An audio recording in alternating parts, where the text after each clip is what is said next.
The debt ceiling is a term we hear often, especially during heated debates in Washington. But what does it really mean? And why does it spark such intense political battles between Democrats and Republicans? In today's video, we'll break down what the debt ceiling is, why it matters, and examine how both sides of the aisle approach this crucial issue, all in a neutral, easy to understand way. Let's start with the basics.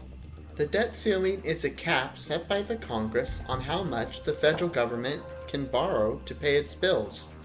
Think of it like a credit card limit for the government. Here's why it exists.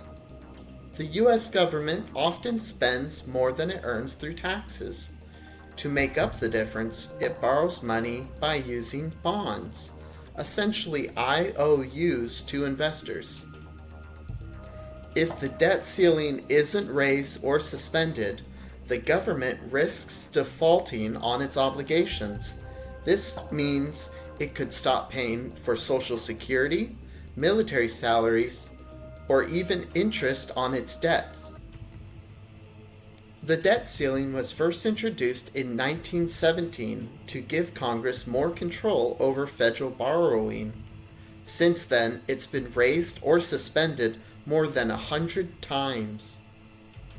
In 2011, a standoff over the debt ceiling caused the U.S. credit rating to be downgraded for the first time in history. And even now, the issue remains a political flashpoint. Democrats argue that raising the debt ceiling isn't about new spending, it's about paying for obligations that Congress has already approved. They emphasize that failing to act could harm the economy and damage the U.S. global credibility. For instance, President Biden has called raising the debt ceiling a basic responsibility of governing. Democrats often advocate separating discussions about reducing the deficit from the immediate need to raise the debt ceiling. Republicans see the debt ceiling as an opportunity to address what they view as excessive government spending. They argue that raising the limit without reforms could encourage fiscal irresponsibility. During past debates, Republicans have pushed for tying debt ceiling increases to budget reforms.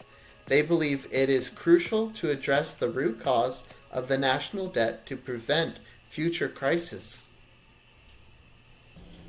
So what happens if the debt ceiling isn't raised?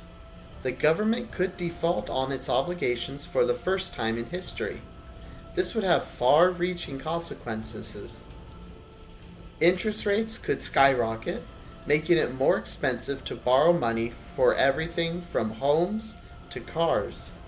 Stock markets could crash, wiping out retirement savings, and payments for essential programs like Social Security could be delayed. Because the US dollar is a global reserve currency, a default could destabilize economies worldwide.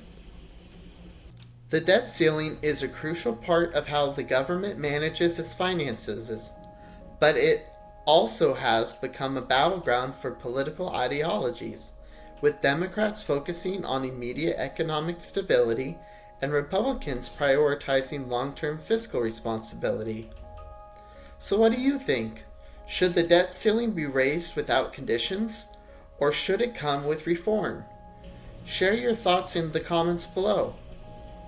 If you found this video helpful, don't forget to like, subscribe, and hit the bell icon for more political explanations. Thank you for watching and see you next time.